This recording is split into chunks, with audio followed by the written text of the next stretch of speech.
James Sharples, sales manager for Freight 365 and all-round darts champion. I'm here with Terry Blaze, managing director. Not the darts champion. Certainly isn't.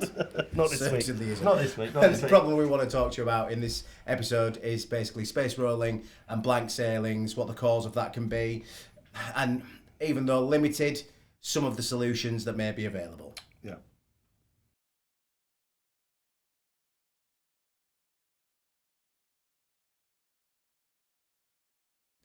Terry, let's go through some of the causes of space rolling, what can cause space rolling. I mean, I suppose it's easy to say what blank sailing's causes are, isn't it?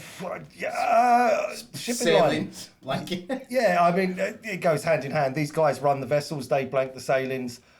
When the sailing gets blanked, why is that? What your cargo rolls. What's that due to? Well, it could be due to a number of different factors. Quite a lot of them we won't be aware of. From a shipping line point of view, they have to maintain the schedule. They do. Unbelievably. They have to maintain the schedule, and they need to keep vessels in rotation. The reason Could be fewer vessels. Yeah, you might have vessels out of rotation because of service issues, repairs. You know, might be in the dock, or They could have stopped them so they could drive up the price. No. no. Oh no. It could be more demand. Port congestion, you know, that's something that Yeah, port congestion. I mean, if you arrived at a vessel, if you arrived at the vessel, if you arrived at the port and your vessel was full, what do you load? You can't. Mm-hmm. So physically, they couldn't move the cargo if they wanted to.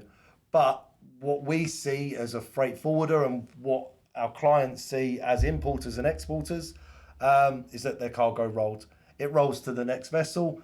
Rolls can be anywhere from 3 to 7 to 10 days, really. You can't control it to a point.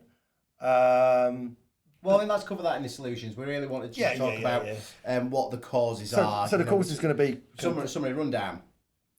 Congestion at the port. Okay. You're going to have overbooked vessels. Yeah. You might have it's a really good point on the overbooked vessels, actually. You know, a shipping line, if they've got 100,000 TEU, are most probably not just going to book in 100,000 TEU. It's like a flight, obviously, if you're going on holiday. How big's your boat? But,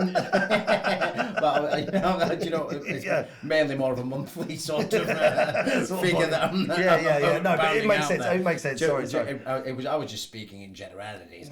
No, but they're going to overbook essentially to try and make sure that cargo and that vessel is full for its sailing.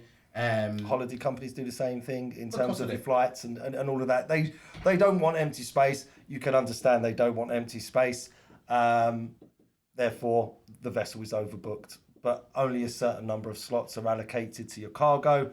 So only a certain number of containers or shipments can move on that said vessel. Okay, so we've given some of the causes. Let's go into the next section where we're going to talk about some solutions, or the minimal solutions that can prevent your cargo from rolling. Yeah, something to try and avoid.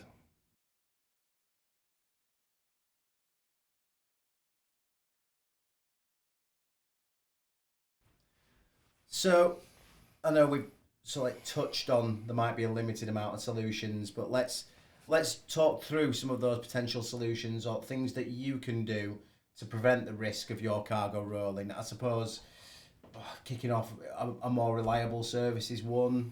Yeah, you definitely looking for reliable services is one. But what you've got to make sure you have is options. You know, don't be tied in to one forwarder who's got a contract with one shipping line, for example. What you need to be able to do is to be flexible in the market. You know, Monday you're booking with Evergreen, Wednesday you've got double OCL space, and on Friday you're booking with Maersk. You're basically saying allow your forwarder that flexibility. Well, you should have that trust anyway. Yeah, okay. You know, if you're working in partnership together... So if they've got that flexibility in that guide, I suppose you say there's more, a plethora of options, if you will. Come on, James.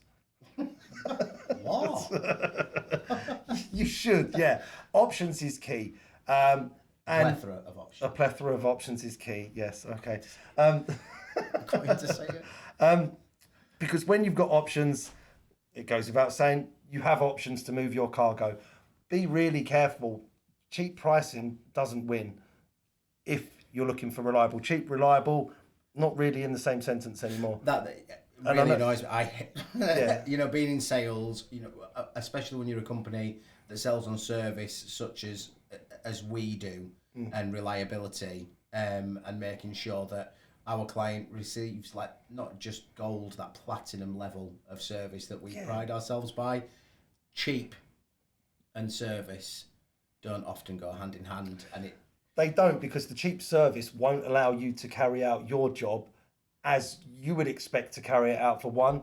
And again, going back to the deadline that we're discussing, you know, don't book on a cheap service and book on something that's $5,600 when everything else you're seeing in your other quotes is $7,000, and expects that cargo not to get rolled, because sadly the higher price is good. I mean, you've got shipping lines refusing contract rates at the minute because they're achieving Literally better rates on the up. spot market. Yeah. It has essentially become a bidding war. You know, I don't want to give away too many of my secrets please don't. on the solutions that we're offering so far. But yeah, you know, you need to be able to give your forward that freedom to book the service and live to the deadline, I suppose. If your forwarder's good, he will know what you're thinking. He will know where you are in terms of what you need, what you will accept, and what is a complete no-no. If you've got that trust, he can work with you, you can work with him or her, and they will get you the service that you need. It might be more than you expect to pay, but you know, freight forwarders, we all have to make money. That's the whole idea of business, of course. But it's about delivering the service that is required of you at a cost which is suitable to the service you've provided. I think that makes sense. Yeah? Did you? Yeah. Just think of it. Yes. 1 + 1 is... but yeah, it really is that simple. It comes down to your relationship. It comes down to information you share about your shipment. It comes down to your deadline, your budget. When that information is available, then you can come and present options for your client. If you've got options, your freight forwarder should tell you, this is a reliable service. This is one that we've seen generally delays 5 to 6 to 7 days. This is the service. If you've got a deadline, don't book it. But it is the cheap service. Open, honest, transparent. Exactly. I really could have said it a lot better. Any other solutions within that? Other forms of transport? Yeah, there's other forms of transport. If you want to get away from sea freight, you've got more expensive services on air freight, road services in from the Far East, obviously Europe, USA, obviously not. But there's rail options. You can ship part of your cargo by air and some by sea. There are options available if you have. It's about getting the right service at the right price to fit the customer's requirements and tailoring the package that you're offering to their needs. Yeah. It's exactly that. Thank you, James.